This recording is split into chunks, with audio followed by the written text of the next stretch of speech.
그게 속도의 차이는 있지만 제대로 된 방식으로만 하면 가능하다는 거예요. 강의를 많이 듣는다고 애가 영어를 잘하게 되는 게 아니에요. 네, 영어도 되게 많이 걱정하시는데 영어는 진짜 걱정 안 하셔도 돼요. 왜냐면 너무 날고 기는 애들이 많아요. 너무 잘해요, 애들이.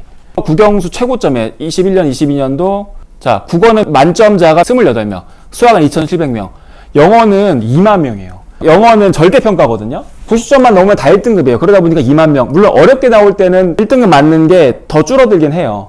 근데 국어나 수학에 비하면 지금은 훨씬 시험, 옛날 생각하시면 안 돼요. 옛날은 되게 어려워.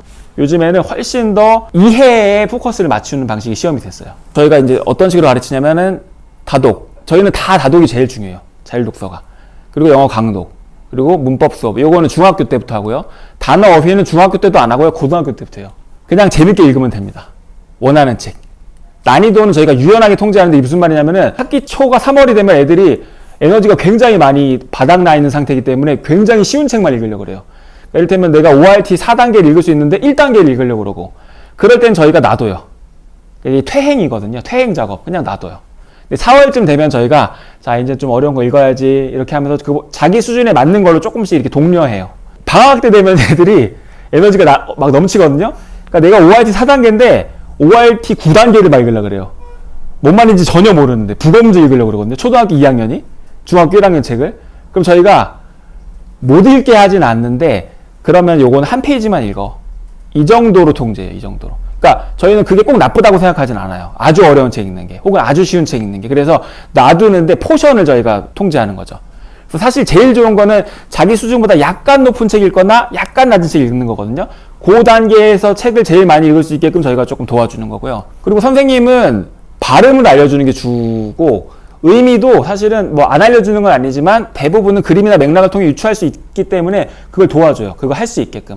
무슨 뜻인 것 같아? 뭐 역으로 물어보기도 하고. 요 강독은 뭐냐면요. 조금 자기 수준보다 한 두세 단계 어려운 책을 선생님이랑 같이 읽는 거예요. 그래서 어떤 책을 읽을 건지는 애들끼리 골라요. 근데 저희가 이제 컬렉션을 주죠. 이 중에서 골라. 그러면 보통 저희가 이제 도미노스, 뭐 부검제 이런 건데 이따 보여드릴게요.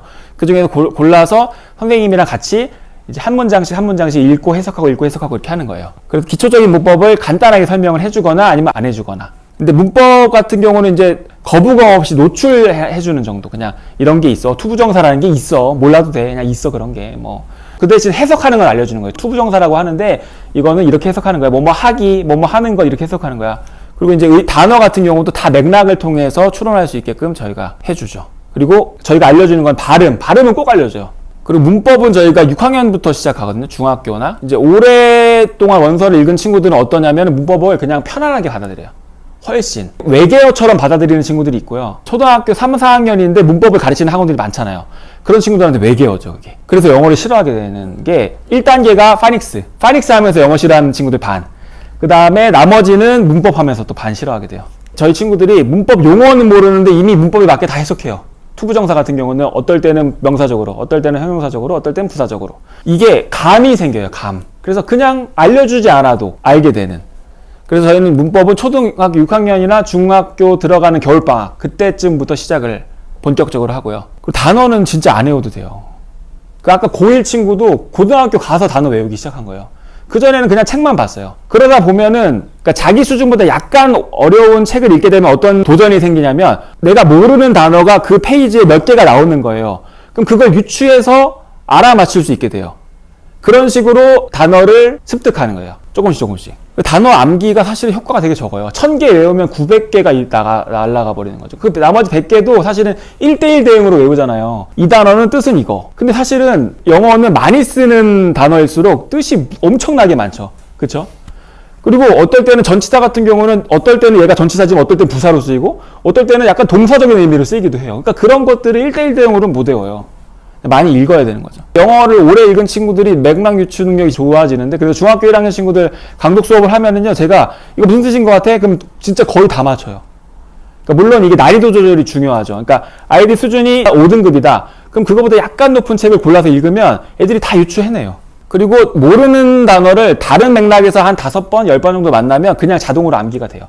근데 중요한 단어일수록 많이 나오거든요. 계속 반복해서. 특히 한 책에서는 똑같은 책에서는 더 반복적으로 나오게 돼 있어요. 그래서 단어 암기는 사실 단어 암기 공부를 저희가 고등 때 하는데 그때는 그걸 방을 채우는 게 머리에 뇌에다가 단어를 채우는 게 아니라 이미 영어 독서로 채워져 있는데 군데군데 비어 있을 거 아니에요. 거기만 메우면 되는 거예요.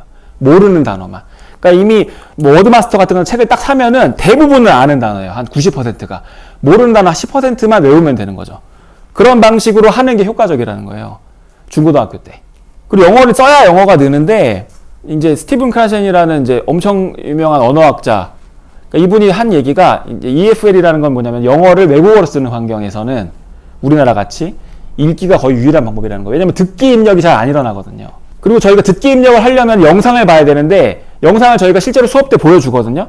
근데 저희가 그걸 집에서까지 보여드리라고 장려를 안 하는 게 이상한 대로 튈 우려가 있고, 그게 독서를 방해할 수 있어서 그냥 그거는 저희가 장려 안 하는 거예요.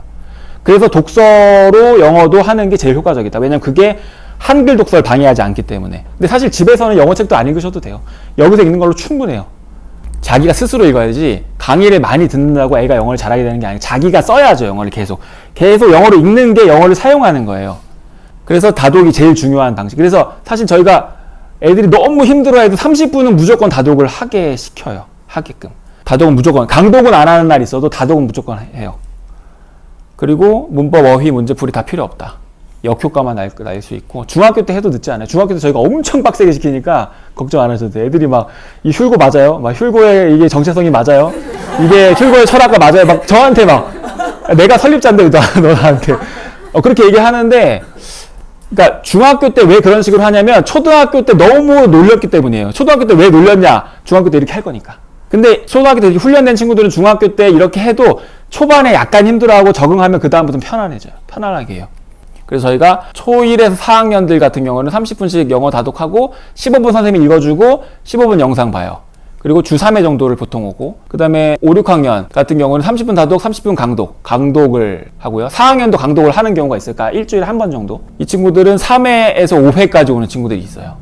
그러니까 너무 문해력 발달이 조금 더디다거나 하면 5회째 저희가 아주 세게 하는 거죠. 극단적인 방법을 쓰는 건데. 중등 같은 경우는 이제 영어 읽을 때 30분 다독하고 30분을 다독을 할 때도 있고요.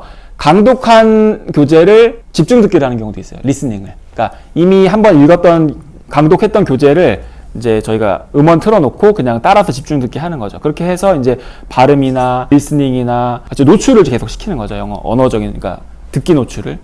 그리고 30분 정도를 1시간 반을 수업한다는 게 아니라 일주일을 등분을 했을 때 하루에 한 이 정도가 되는 거예요. 하루에 1시간 반 정도가 영어가 되는데, 평균적으로 영어가 없는 날도 있어요. 근데 이제 어떤 날은 영어가 2시간인 날도 있거든요. 평균적으로 1시간 반 정도를 수업을 하고, 중등은 5회를 와요. 저희가 그 고1 친구를 주 3회를 했었거든요. 그래서 이제 나머지 시간 집에서 책 읽고 했었는데, 그러고 저희가 너무 고생을 해갖고 이제 주 5회를 오고 중1부터 그다음에 이제 수학을 조금 더 시키는 거죠. 그렇다고 해서 막 독서를 못할 정도로 수학을 시키는 건 아니고요. 애들이 처음에 보면 이거 어떻게 읽어요 하지만 막상 읽어보면 쉬운 거죠. 애들이 중1들이 이 정도로 읽는 거죠. 훨씬 더 영어를 고급지게 읽고 쓰고 사용할 수 있는 그런 것들은 이제 일반 학원, 영어 학원에서 온 친구들이 뭐가 안 되냐면